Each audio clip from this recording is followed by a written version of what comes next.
So in addition to that scene in the shower between Julian and Damon, we also saw the cat-like joy Damon had at putting Balthazar's things in the toilet and flushing it a few chapters back. He wasn't around for modern plumbing last time. He was awake and he's got a ton of new things to experience. By the way, he calls cars like tombs. He thinks they're way too damn small. He does not like being in enclosed spaces anymore. Objectively, the most dangerous thing you can do. Yeah, that would beat me to it. They arguably are tombs, little coffins on wheels. Metal tombs. He's been there, done that, not doing it again. What modern conveniences do you think Damon or any vampire would appreciate the most in the modern day? Hey guys, it's Raythe here. Every week, I get together with the Everdark cast and we talk about things related to vampires, voice acting, and life. Sometimes I ask them questions, but sometimes they ask me questions. And by the way, we want to hear your answers to those same questions in the comments. I definitely vote like plumbing and electricity, but ever since Edward mentioned it, I now want to see a whole series about the vampire's dedicated dentist who knows exactly what they're about, but he has to, I love that idea. There are vampire medics. They had some come in. So there are people who deal with it, but mostly it's like give them more blood and have them be quiet. Yeah. It solves everything. Yeah, what happens if your teeth fall out as a vampire? Oh, God, you're doomed. Although, no, now with modern dentistry, you could just get implants. Expensive, though. Expensive, hugely expensive. Been there, done that, have veneers. Real world talk now. Are vampires insured? Yeah, I know. Although, every single vampire type, even if you're not an Iros, has a certain seduction capability. So I'm sure you could get a good deal. I definitely think you could get a good deal on anything. Yeah, I know.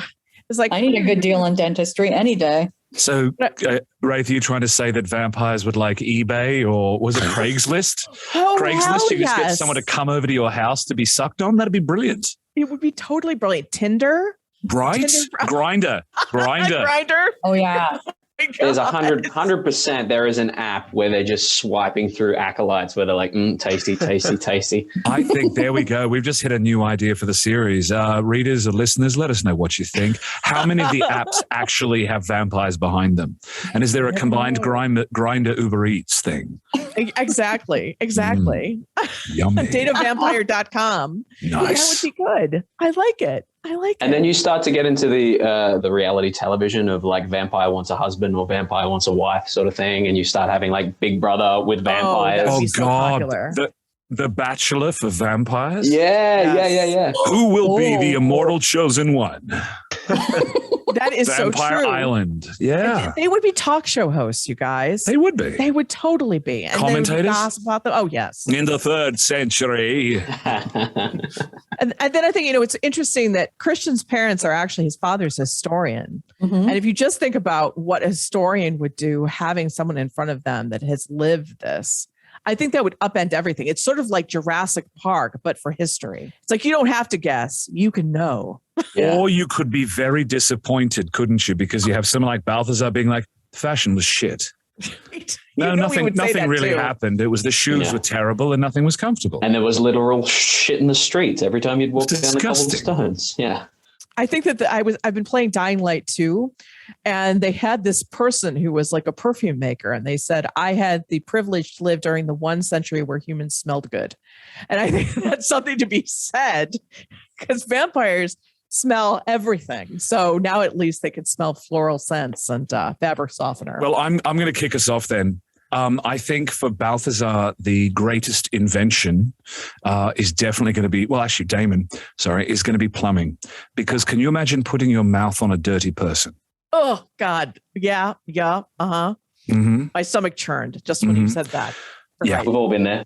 Oh, God. Oh, okay, you would have to carry right. around like some soap and water to just, scrub them for Absolutely. a while. Or just even the thought of dental hygiene in certain periods of kissing someone on the mouth. I mean, that's why cloved apples happen. So, yeah, I think good body hygiene is something that both Damon and Balthazar are definitely fond of. That's why we have the shower scene. It's just about being clean. I mean, how delicious is it being clean, right?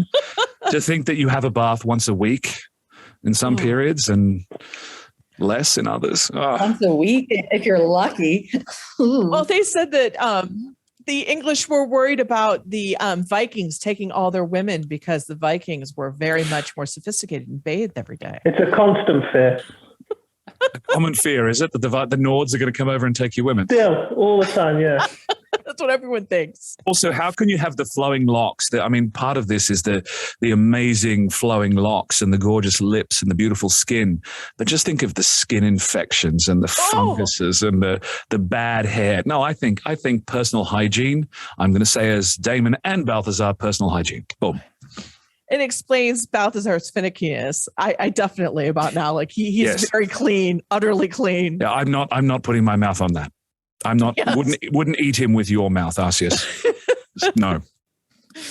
It would behoove you to be a mosquito in that case. So Bruno's got it down. That would be the one way this works. Damn it. Good God. Yeah, I think that also, I think the internet and like just the ability to reach the entire world. And this is sort of a spoiler, but this is a lot of times people have already poked around. Everdark Academy, which is the sequel to Everdark, talks a lot about how being able to communicate with the entire world changes how you find fledglings. Think about how that would work, guys. You would not be limited to whom you can get to within a horse's ride or carriage ride, or in this case, not being able to go out during the day is very problematic for them traveling. Now you can reach everyone at all times, and how that would expand the horizons of the vampires. Well, even the ability to see the sun again would be nice. Yes. Yeah, sunglasses and sunscreen. Yes. I mean, at the end of Interview with the Vampire, we see Louis going in and seeing Tequila Sunrise, just like everything that you could see that all again, experience it all again. I definitely think vampires would be like actors, though. I think they would love that adulation, Vox stars and, all of it. Or maybe they just started my fans account. Yes, an OnlyFans account. There you go. Oh, yes. Absolutely. So that's, I think hygiene wins it because now I'm like totally creeped out when I think of how it would have been in the past. Yeah. I hoped you liked this behind the scenes discussion with the cast and crew of the Everdark podcast. If you want to join the conversation, come to YouTube and tell us what you think in the comments. And just so you know, I'm not the only one reading the comments. The entire cast is too, and they're very eager and excited to hear from you. If you are already listening on YouTube, be sure to like and subscribe to get notified when the next episode of Everdark comes out.